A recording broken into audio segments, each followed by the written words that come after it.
Missed an episode of your favorite podcast? Choose from over a decade of content in our archives, not just the latest episode. All free at GCNlive.com. This is your call to action. Get prepared, America. Economy, survival, energy, disasters. This is USAPrepares.com. Informative radio, educational radio. Interact now by emailing instructor@USAPrepares.com or text at 434-390-7953. Class, please take your seats. Now, your instructor, Vincent Finelli. Everyone all set? Cocked? Locked? Here we go.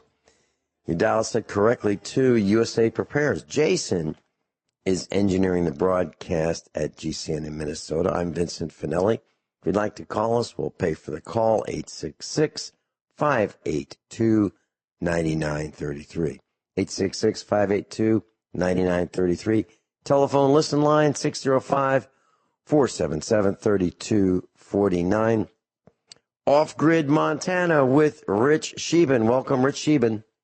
Well, thank you, Mr. Finelli. How are you doing this morning? Not so good. Uh-oh.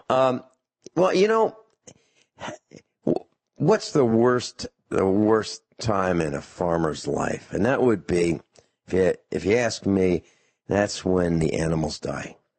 And so for the last 3 days, we have been trying to rescue a cow. And it's been miserable. The weather's freezing rain, ice. And this poor gal got bloat. And the treatment for bloat, there's several treatments for bloat. You can... bloat is a lot of gas, and it can kill a cow very quickly. And so this cow had bloat. We noticed it right away.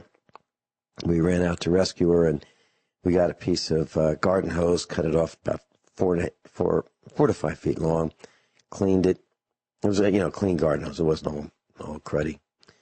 And what you do is we round off the end, 3/4-inch garden hose, and you stick it down their mouth on their left side, and it goes into the rumen, and it lets gas come out. And it's just kind of like a percolator almost, and this foul-smelling gas comes out.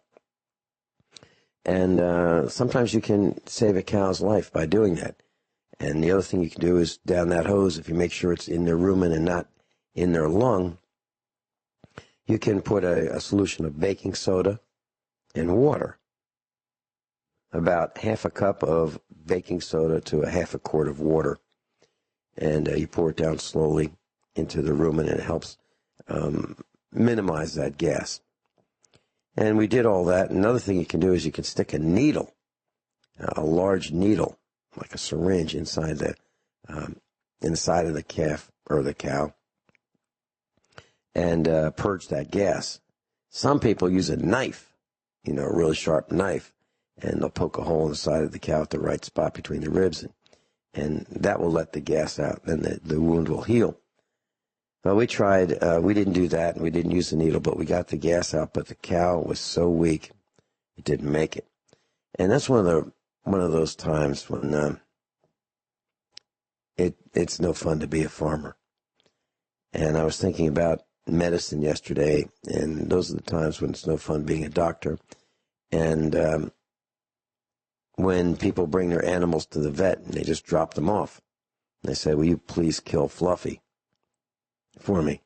And then they leave, and Fluffy's family gets in the car and leaves, and the vet goes and puts Fluffy to death. I guess they call it putting it to sleep. It's killing the animal. And it's a very, very difficult thing to do, to watch animals die, at least to me. And so that's what our life was like for the last several days. And have you gone through that, Rich Scheben? Oh yeah, we've lost 2 Great Pyrenees dogs that made it to 10 and a half and 11 and a half years old, and they died of natural causes. And that's old for a giant breed dog. They start getting old about 6. Just about a week ago, we lost our billy goat. In fact, for those of you who have ever been around billy goats, you know that they stink. And we even brought it in the cabin to try to, and put it in the dog crate overnight to see if it would survive. And we did everything we could, and it was his time. So, you know, there's just so much you can do. In fact, there's still a remnant of his scent in the cabin. But, you know, we really take care of our animals, and I'm looking at our little dog here, and he just turned 16 years old just a few days ago. In fact, for those of you who have ever been on my website, offgridmontana.com, you go into the picture gallery, then in the farm animal category, he'll be the last picture there, and he's got a little birthday hat on. And he's truly an angel. He really is an angel. He's given us so much joy. And anyway, you get close to the animals. You try to do what you can for them. You try to give them the best food and the best care and the best safety and environment. And if I didn't have Great Pyrenees guard dogs here, folks, in case you're wondering why I have guard dogs, is because if you also go on my website and you go in the trail cam picture gallery category, you'll see that we have a 3-to-1 ratio of grizzly bears to black bears. And even if we didn't have grizzly bears, we have black bears, lots of mountain lions, fox, coyote, an occasional wolf comes by. So we wouldn't have one chicken, one goat. We wouldn't have anything. I'd have grizzly bears walking on my porch if it wasn't for these dogs. So when you live like this in rural America, especially in the northern Rockies, you got to take all this stuff in account. You know, it's one thing that you're lucky that you don't have predators down in Missouri, or not big predators like grizzly bears and wolves and such, but because they are predators even on cattle. But hey, with this new Green Deal, not only are they going to get rid of cattle, they're going to get rid of cars and planes and the economy as a whole. Woohoo! What a great deal, huh, Vince? Rich Scheben, I've mentioned this on the air. I've decided that I needed to go GALT, G-A-L-T. And I've gone GALT. And I'm talking about John Galt. Who is John Galt? Anne Rand's book describes John Galt, Atlas Shrugged. And going GALT is not feeding the machine. The way I take it, it's not feeding the machine. It's not participating as best you can. Not participating. Not feeding the motor of the world. And what that means is the system. And so I'm doing everything I can to not feed the system of the world, meaning the elites' modus operandi, the way they want to control us, the way they want to steal everything they can from us, the way they want to push us right up to, but not including revolution, where we go hunt them out and kill them. That's what they want. They want everything that they can get from us up to the point where we've had enough and we go out and take their lives. That's what, so I'm not feeding the motor of the world as best I can. I'm trying to minimize that. I'm trying to not comply with their demands, their edicts, their directives. I'm doing the best I can to, and inform you about what I'm doing, class. Now, I'm not suggesting that you follow anything that I'm doing. I'm just saying, here's how I've analyzed it. Here's what I'm doing. And these big, ugly people may decide to extract some kind of meanness on me, even more than they already have. And so why did that cow die? Why? Because of this violent climate change. It's 13 degrees one day. A few days later, it's 60 and 70 degrees. Then it rains. Then it freezes on these animals. They're stuck in the mud. We've got our vehicles stuck in the mud. It's miserable on us. It's miserable on the animals. And these guys want more. The same parasites want me to fill out form after form after form so they can actually have me tell them how much damage they have done to our farm. That's what they want. And I'm going to make it as difficult as possible on these parasites and perverts and traitors. And so, let me give you an example. The local government corporation sends out a form, and they want you to tell them how many animals you have, of all kinds, how old they are, and then they tax you based on how many you have and of what age and of what type. Then they want to know what machinery you have, and then they tax you based on what they consider the value of that machinery. Then they want to know your personal property, what your personal property is. What do you own? What have you slaved for to acquire? And then they want to tax you again. They tax you on your wages when you go to earn the money to buy it. They tax you on the sales tax when you buy it. And then these pervert, parasite traders want to tax you to keep it. Well, they have a form, and it's legal size, 8.5 by 14. So a standard piece of copier paper is 8.5 by 11. And this thing has a barcode on it, and it's specific to me. Well, they like to scan these, and they've got a government corporation scanner that scans in these documents. Well, I'm not going to send back the original document. That's what they want. I'm going to photocopy it, but my photocopier reduces because I don't have 8.5 by 14 paper in my copier. I only have 8.5 by 11. So I'm going to reduce it down and fax it at the last minute of the last hour of the last day.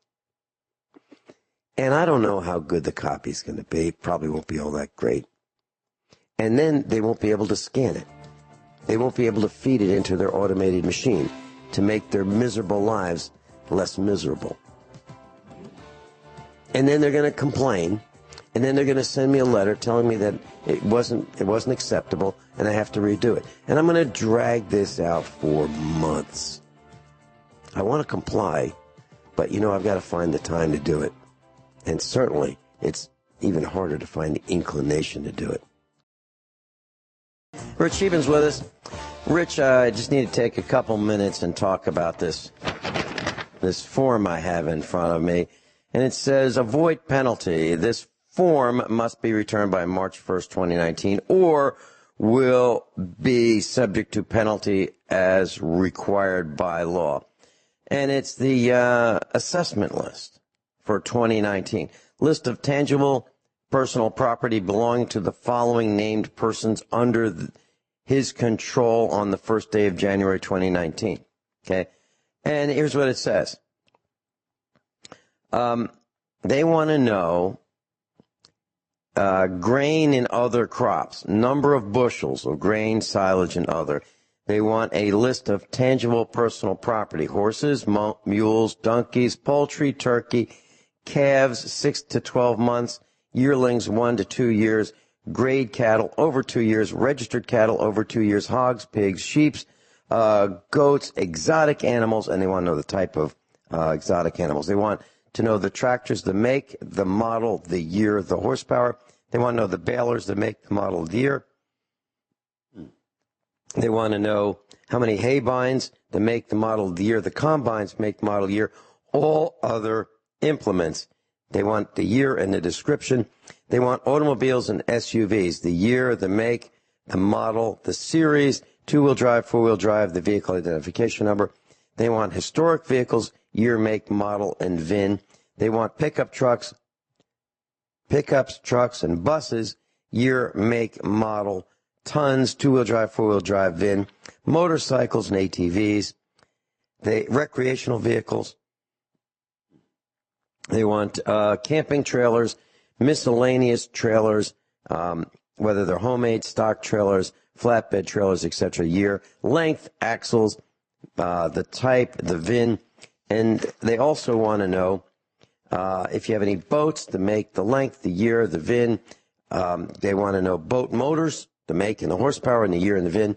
They want boat trailers, all other descriptions of other items, how many airplanes you have, how many sawmills, how many bulldozers, backhoes, mobile homes, manufactured homes, the size, the make, the year. Do you own real estate where the mobile home is located? The physical address. They want to know your computer equipment, the original cost, the year purchase, depreciation, current value, furnitures, fixtures, original cost, purchased year, description, current value, machines and heavy equipment, tools, original cost, year purchased, depreciation, current value, pollution control, retooling equipment, and then real property.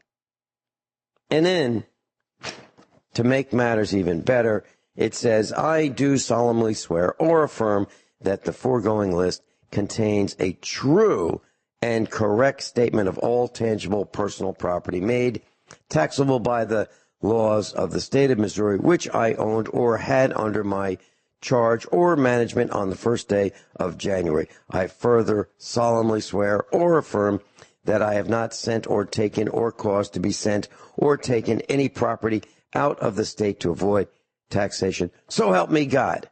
Sign here and date it. That's what the corrupt county that we live in demands that we do. And so what am I going to do? I'm going to cross off the part where I do solemnly swear, because I can't. I can't swear that this is correct. I don't know. I don't know how many cows I have. I really don't. And why don't I? Because they have calves and they park them where you can't find them. They go and hide. I don't know. How many computers, really? You mean the ones that work or the ones that don't work? The equipment, the cars, the ones that work or the ones that don't work? How do you comply with this nonsense? And this isn't the IRS. This isn't the Yeah. So I'm going to cross that out, the part that says I do solemnly swear, and I'm going to put, I don't know. I don't know. And I'm going to guess. I hate these people. I really do. Well, Vince, James Comey and Hillary Clinton said, I don't know all the time. This is part of the conformity. You know, they want to divide and conquer. They do it through intimidation, threats, coercion, shaming, blackmailing, blacklisting, bribery. They pick winners and losers. It's a coup against the people to govern themselves. So when you lie, same thing they've done with everybody in the Trump hemisphere.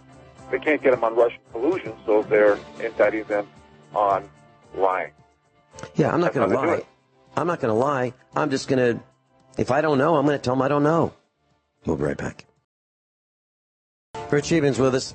So, class, you know, at the bottom of this document that the county expects that I'm going to just put my name to, where it's got sign here with a great big X, so you just sign it, right? Without altering it. You have to be nuts to sign this without altering it. You know, where it says, I do solemnly swear that the following list contains a true and correct statement of all tangible property. It would take me years to compile a list of all tangible property. Does that include paper and notebooks and pencils and eyeglasses that my parents, my deceased parents left here on the farm? Is that tangible property? Let me explain this. So there was a company that produced a training course in how to buy real estate. And one of the items that I paid particularly close attention to was they said when you present an offer to buy property like a house, you can type up a document, an addendum, that you type on the top of it, standard contract addendum. Let me say that a different way. Standard contract addendum. And then you type up a part that says, this contract may be assigned. What does that mean? That means that, let's say you agree to buy it for $100,000. That's your offer. And then you decide that, you know what, you know someone who will give you $125,000 for it before you even buy it. So you assign the contract to them. Now, how is that reasonable to the buyer? The buyer doesn't even know the next party. Here's another one. All dates may be extended 30 days. All dates may be extended 30 days. So you think that the closing's going to be on April 1st, because that's what the contract says the closing is going to be.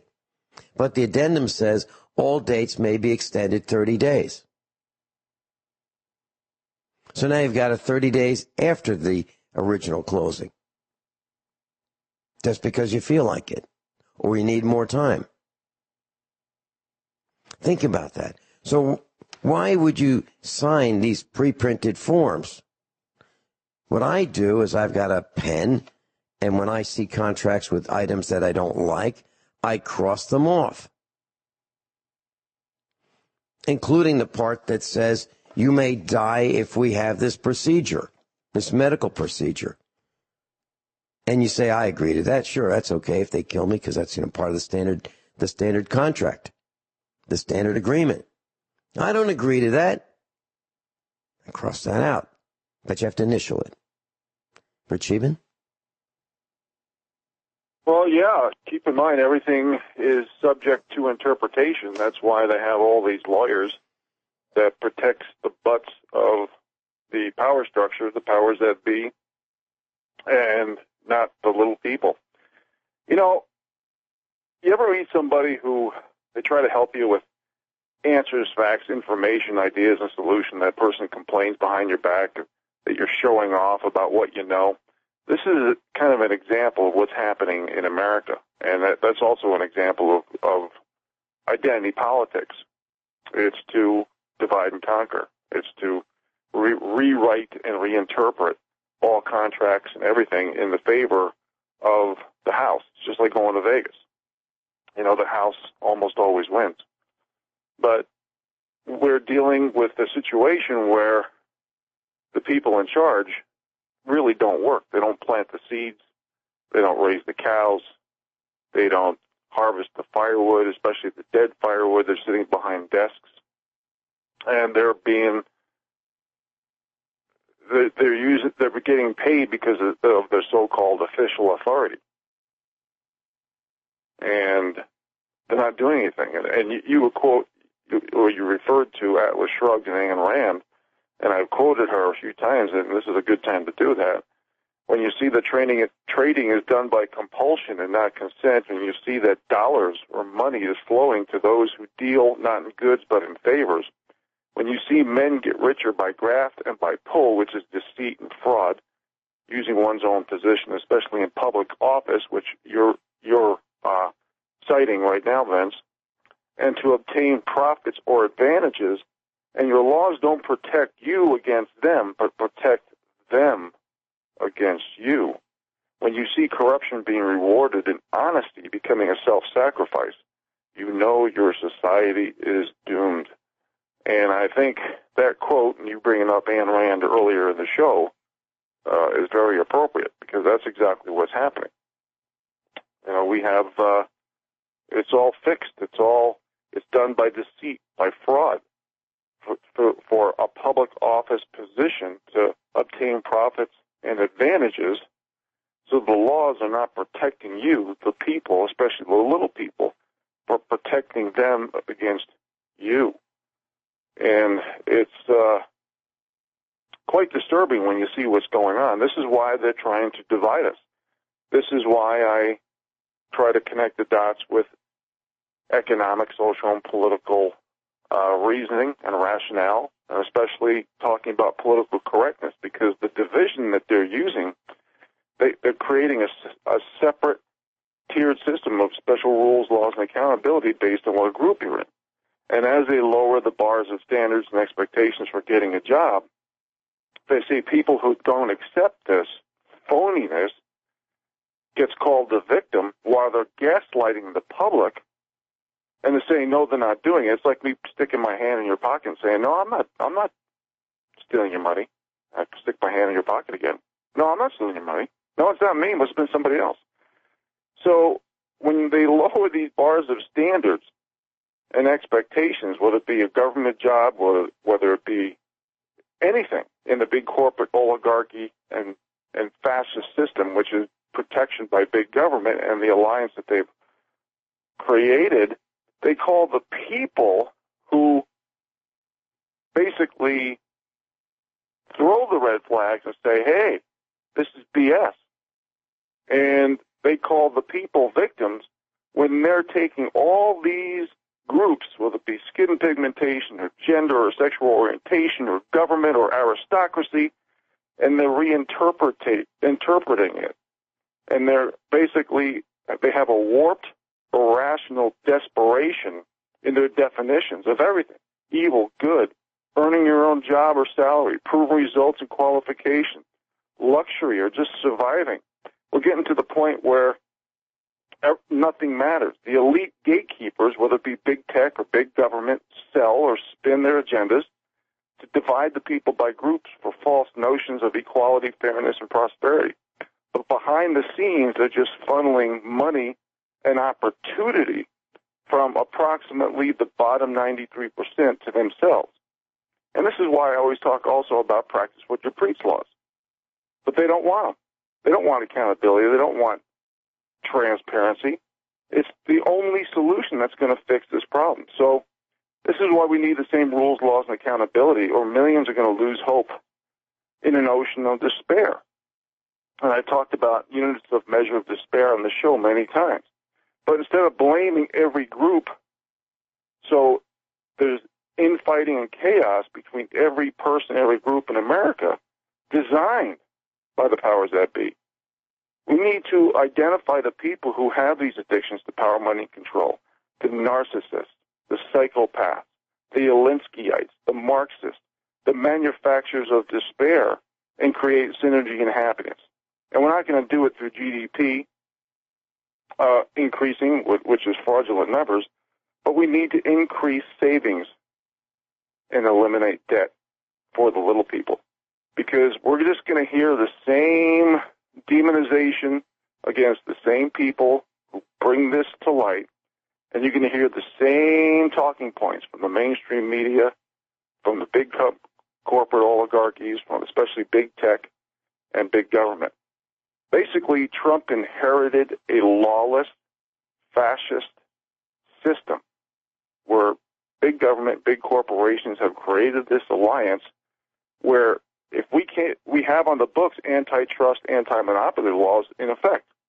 Well, if we're not going to, if nothing matters, if all the money, like QE, like stock buybacks and everything else, just keeps getting funneled to the wealthy, and the middle class keeps losing ground, the bottom 93% can't even control their own destiny, what are we supposed to do?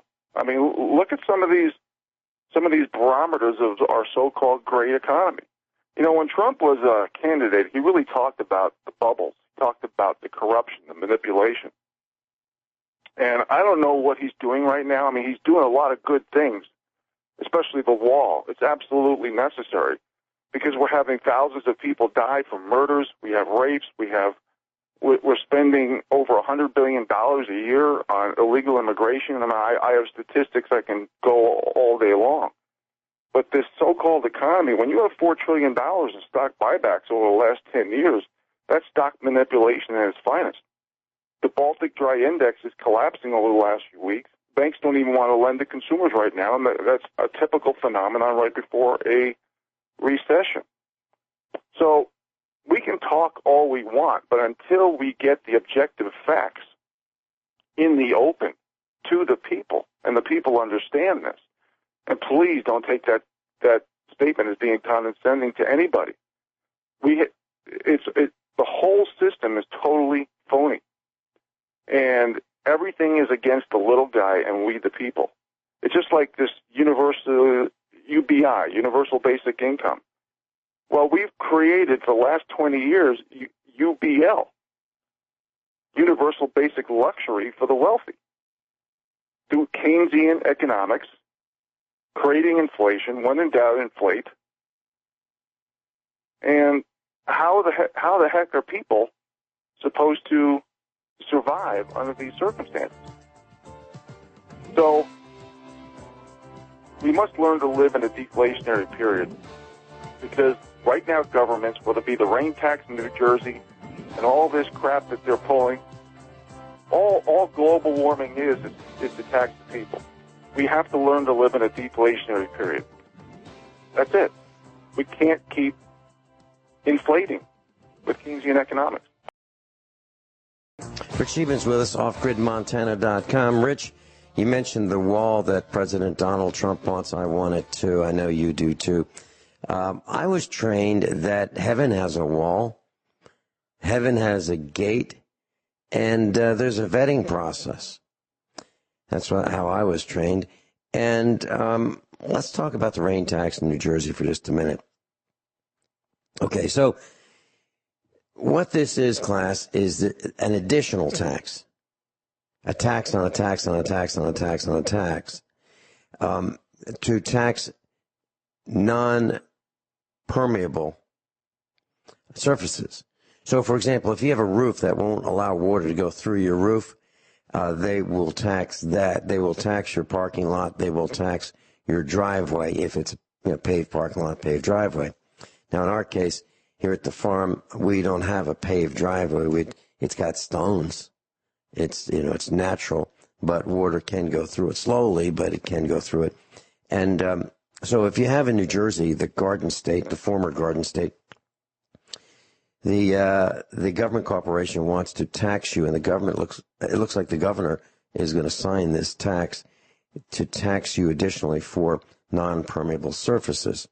So if you have a building with a roof and you have a driveway that's paved, you've already paid taxes to earn the money to buy that. Then you pay taxes, real estate taxes, to keep it. And if it's raw land, it's taxed at less than improved land. And improved land would be land with a building, maybe with a roof and maybe a driveway.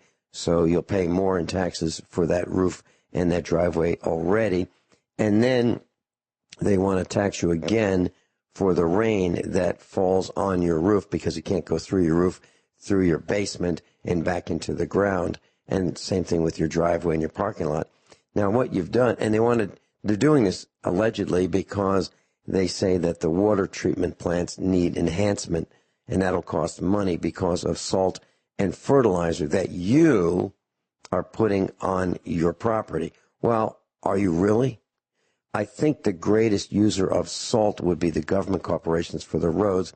I think the greatest surface area in the United States of non-permeable surfaces like driveways and paved areas would be the government with the roads, the government corporation. So who is causing these problems? I guess it would be the government and corporation. And who do they want to pay for it? That would be you. And who is the greatest polluter with regard to fertilizer? Well, if you have a municipal power generation system and they use coal, well, that power generation system creates ash. And that ash is used to dilute fertilizer. So if you have, let's say, fertilizer that's known as 10-10-10, that'd be 10% nitrogen, 10% phosphorus, and 10% potassium. That'd be 30% of the bag of fertilizer. The 70% would be the extender, which would be fly ash in many cases. So here we have the government government corporation, getting rid of pollutants, putting in fertilizer, and then they want to tax the people in New Jersey because they're using fertilizer and salt. How about let's not use salt? How about that? And class, if you live in New Jersey, why the heck don't you get out of there? This is nuts. Yes. Vince, I think, first of all, this rain tax, it's never going to go to what they say it's going to go to. It's probably going to go to something like government pensions and stuff like that. And I agree. second of all, yeah, and you know what? I remember reading an article about 2 years ago, and I think there was some validity to it because, and it's not going to be as direct as what I'm saying, but if you own equity and you sell and you move out of the state, there's a certain percentage of that money or that equity when you sell your property that you do not get back. In other words, I believe, because I remember reading this article, New Jersey has a tax for leaving the state if you're a property owner. I can't comment on that at this point because I don't know. I don't live there. I don't think I want to live there. I mean, based on New Jersey's a pretty corrupt place. I mean, Missouri is too. I guess they all are. All the states are corrupt. And any sheriff who has been in office for more than one term is a gun runner. You can quote me on that. Because they steal guns from people and then they sell them at auction. Everyone all set? Cocked? Locked? Hour number 2 of USA Prepares. Rich Sheben's with us.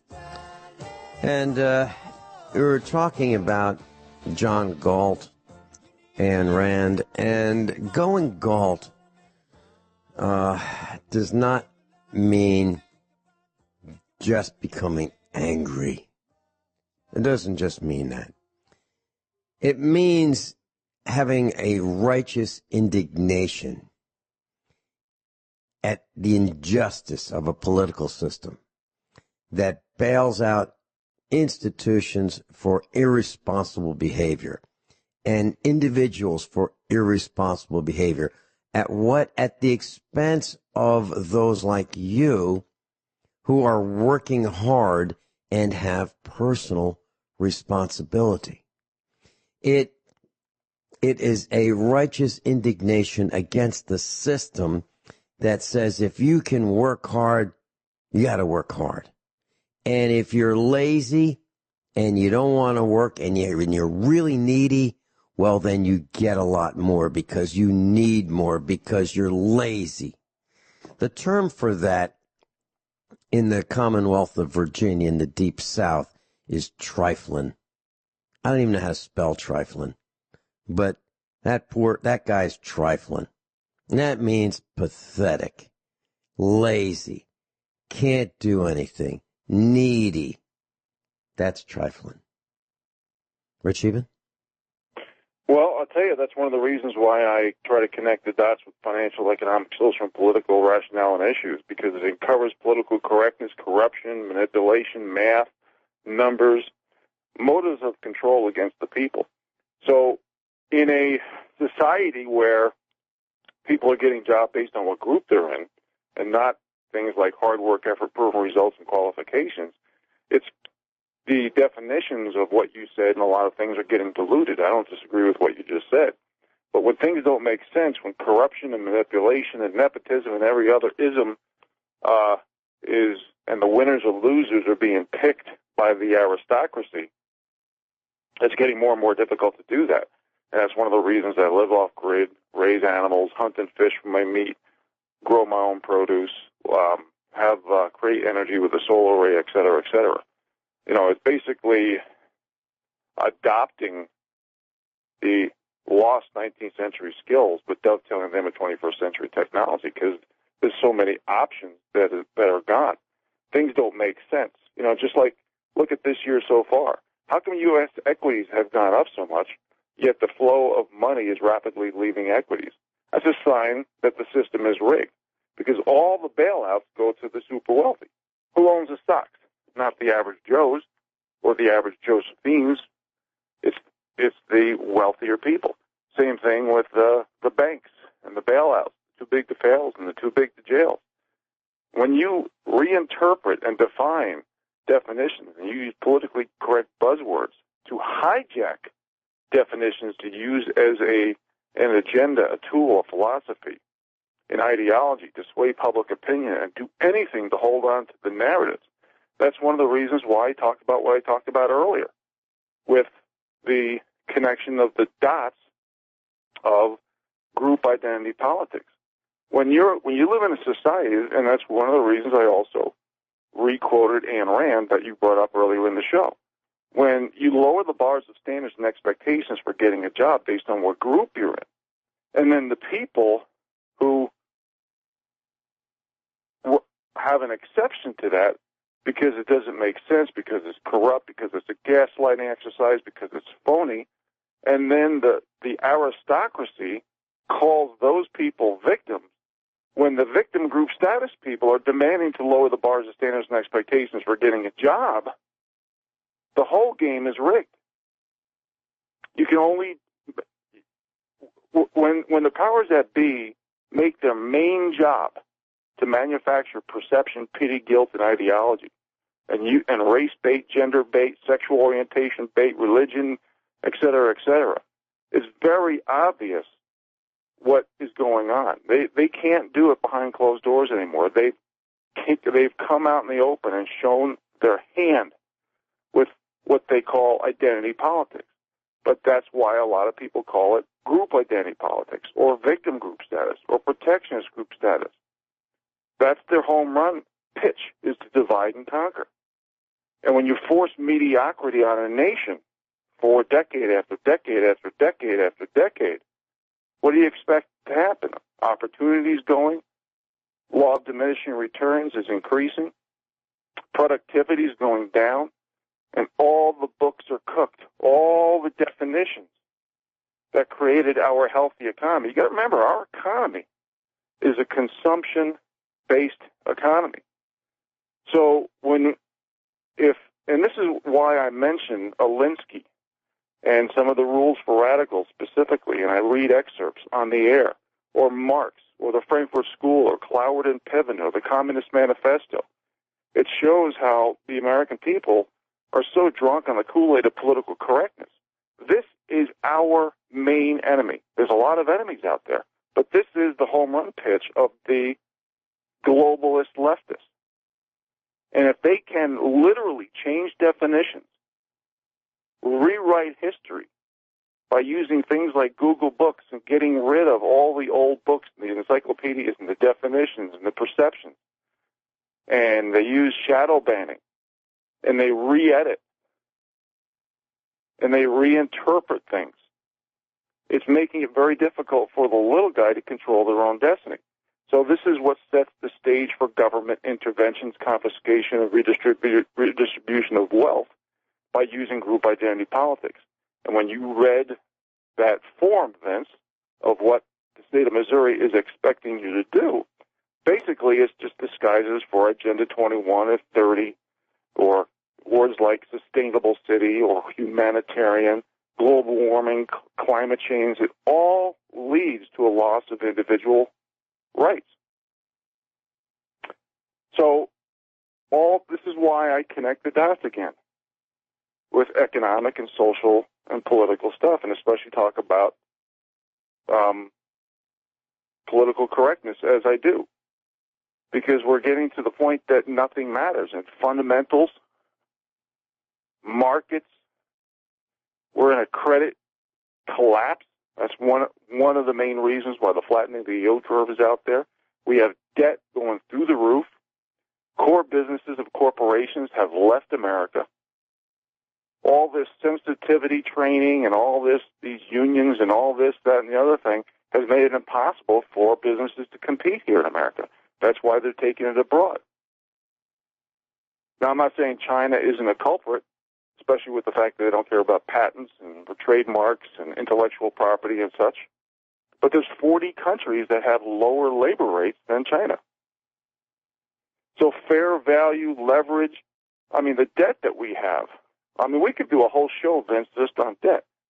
Corporate debt is the zombie companies out there, the corporate leverage on bonds is off the charts.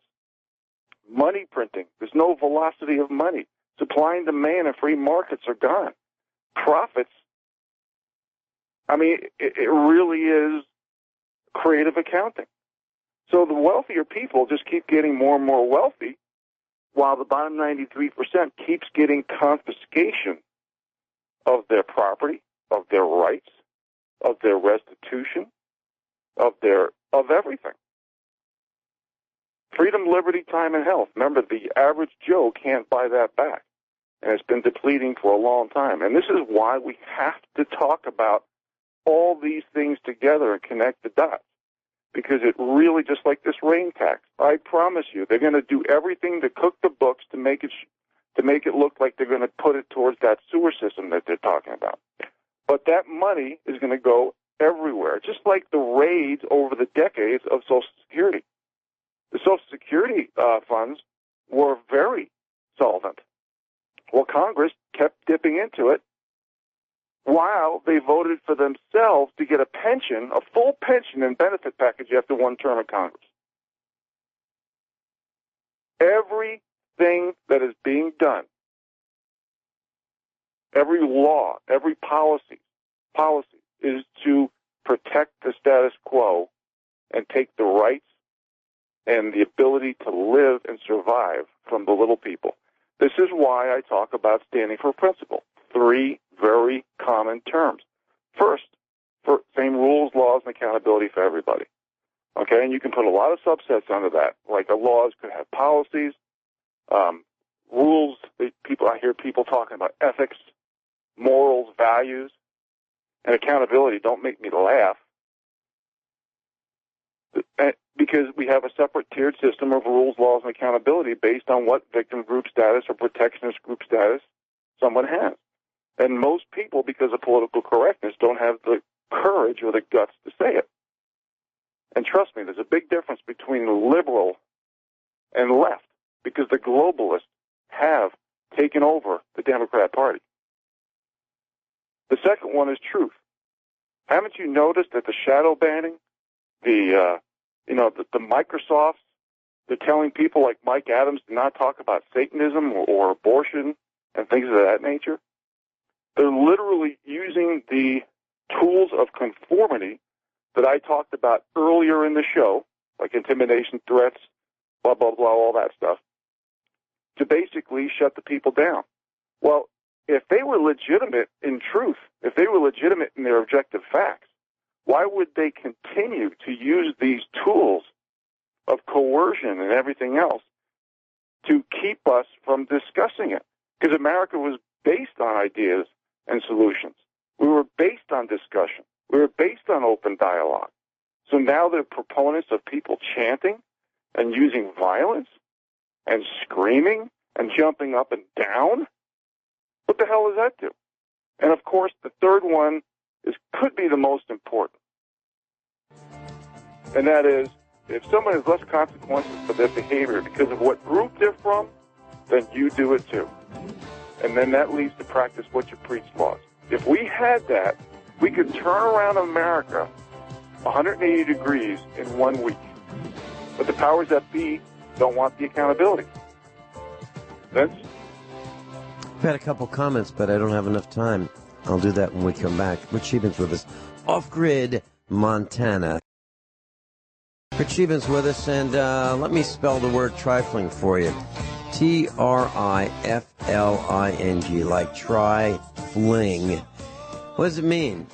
Trivial, unimportant, insignificant, inconsequential, petty, minor, light, fiddling, incidental, frivolous, silly, idle, superficial, small, tiny, inconsiderable, nominal, negligible, minute, minuscule, paltry, pitiful, pathetic, miserable, measly, small bore, dinky.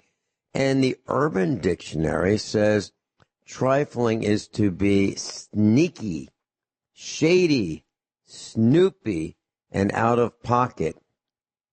You're trustworthy, shallow, and your behavior is always suspicious. You can be found hiding in closets. That's the urban definition of trifling.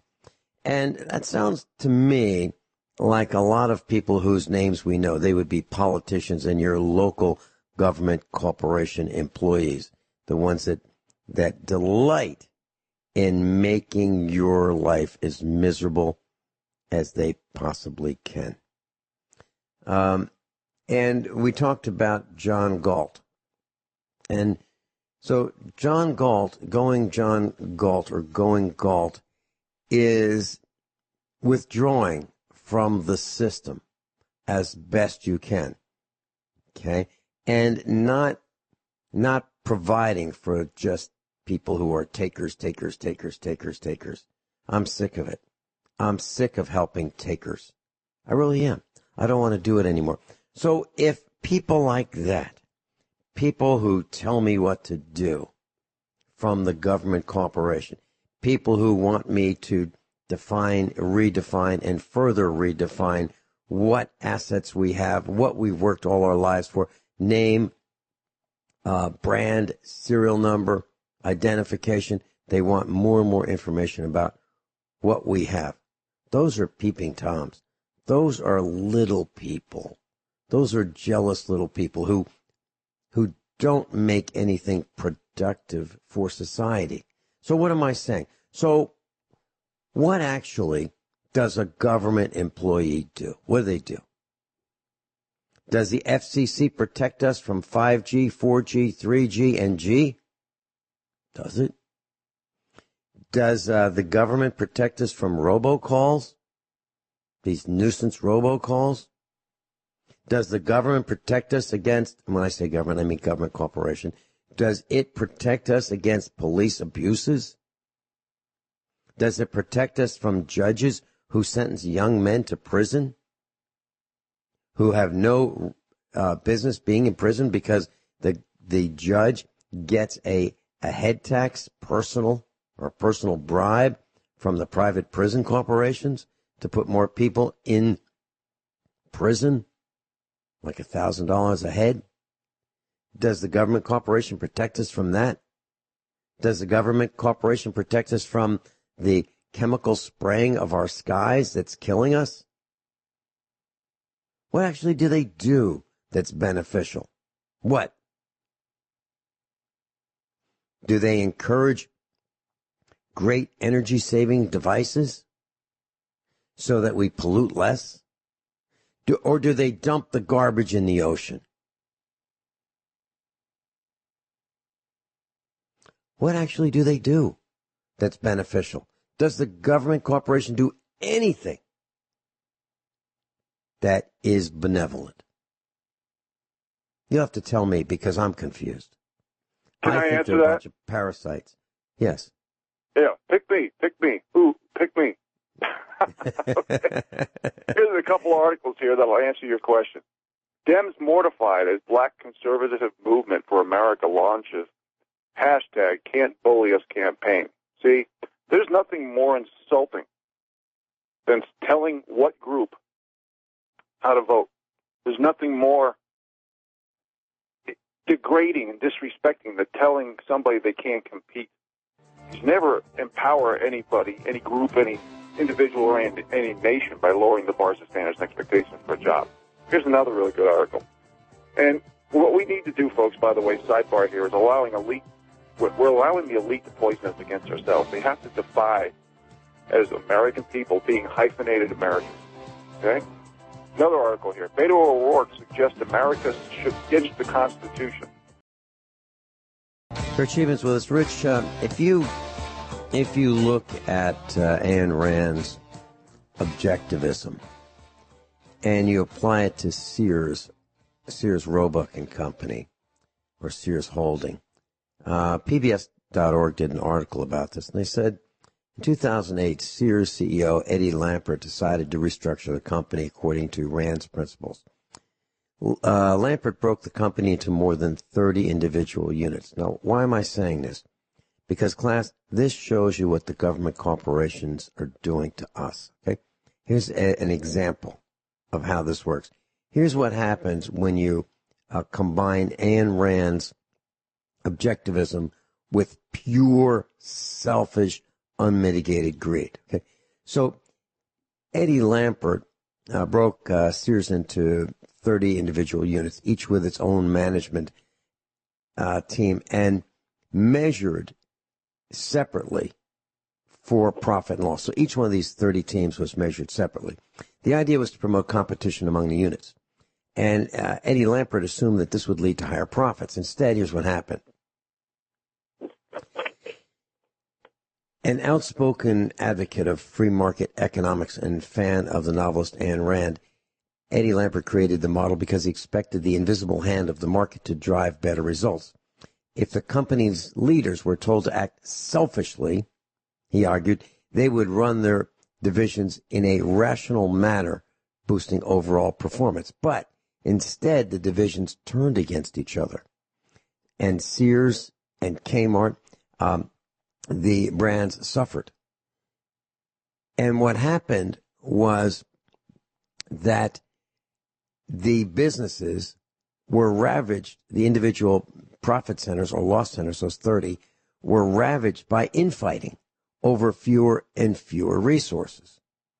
Executives started undermining other units because they knew their bonuses were tied to individual unit performance. They began to focus solely on the economic performance of their units at the expense of the overall Sears brand. One unit, Kenmore, started selling brands of other companies and placed them more prominently than Sears' own products. Units competed for ad space in Sears circulars. Units were no longer incentivized to make sacrifices like offering discounts to get shoppers into the store. What Lampert failed to see is that humans actually have a natural inclination to work for the mutual benefit of an organization. They like to cooperate and collaborate. And they often work more productively when they have shared goals. Take that away and you create a company that will destroy itself. Guess what? Sears did destroy itself from within because of concentrated individual greed in the 30 business units within Sears. They destroyed themselves because of their own individual greed. So they could have all of nothing. And that's what's happening with governments. Government corporations want more and more and more. Pretty soon they want all of what we have worked for to spend any way they darn well please. And if you consider inflation, and what is inflation? People would say that inflation is, boy, things cost more. Well, actually, it's not. Inflation is the purchasing power of the Federal Reserve note having less and less and less and less value to now where it's worth about 2 cents of what it used to be worth. Literally. No exaggeration.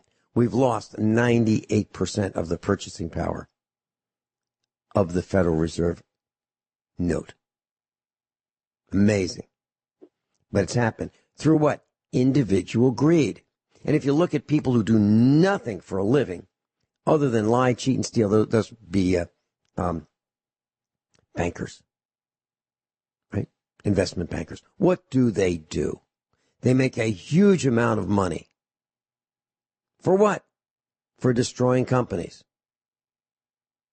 like Sears. And I'm angry. And I'm angry about Sears because Kenmore used to be outstanding. It was the best value appliance brand there was, period. If it was Kenmore, you knew it was good. Now, if it's Sears, you don't even know if there's a warranty.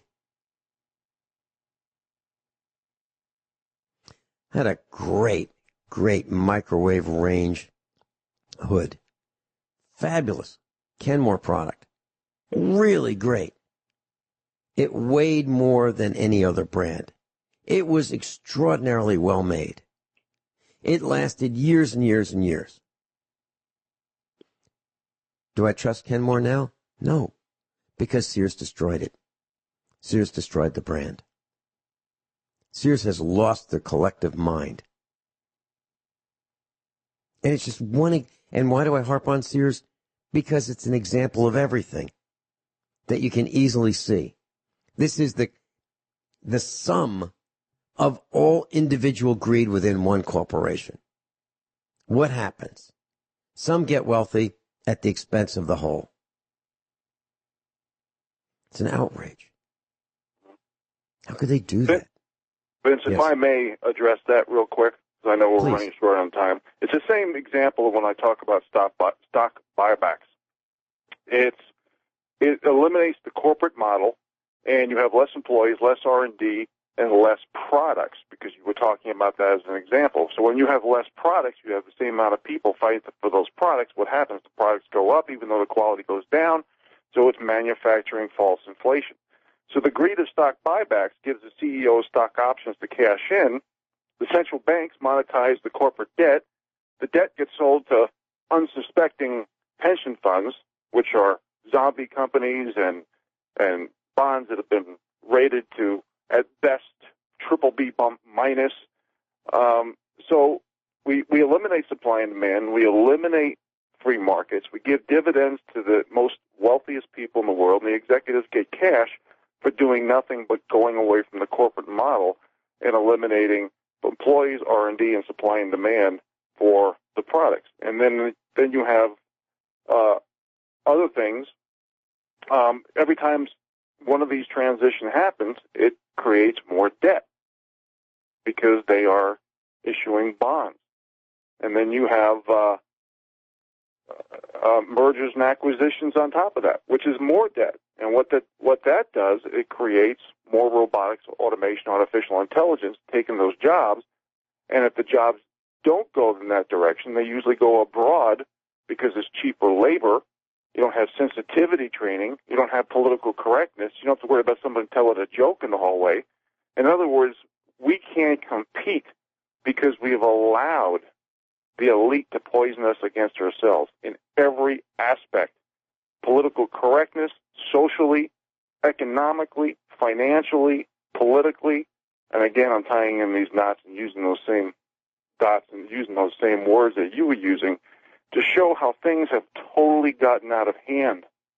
And it's getting more and more difficult for the little guy to control their own destiny with all this corruption, the greed, the manipulation, the changing of definitions, and all this Hegelian dialectic, professional wordsmithing, and subliminal messaging coming from every corner of the media. Again, you never empower a nation by lowering the bars of standards and expectations for getting a job. So now you have government employees and big corporations as high up as CEOs who are literally getting handouts from the public, from the bottom 93%. They're literally getting welfare from the people for doing nothing. And this is where America is right now. And this is why we have to connect those dots. And we have to speak up. And that creates communism, socialism, an authoritarian regime, tyranny, dictatorships, fascism, totalitarianism. This is all top-level, top-down, centralized control from these institutions and people where they have no accountability. This is why they're trying to control the media. This is why we need citizen journalists, because censorship and surveillance is going.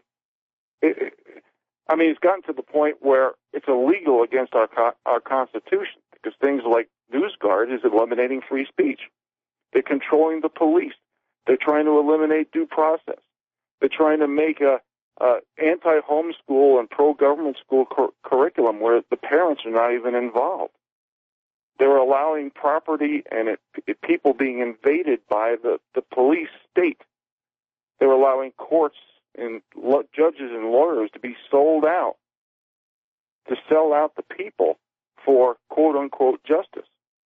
And they're allowing voter fraud, which President Trump has to talk about and eliminate. He has to use our technology to protect the people with this voter fraud. So at every aspect in our economy, in our culture, traditions, heritage, everything is being eliminated, and this is why they're going after people and individual groups, because they got to pick us off one at a time. And pretty soon there's going to be nobody left to stand for you. Okay? And I mean anybody that's out there that's listening. This is why we always have to speak up. Being an American at this time in history is not a spectator sport.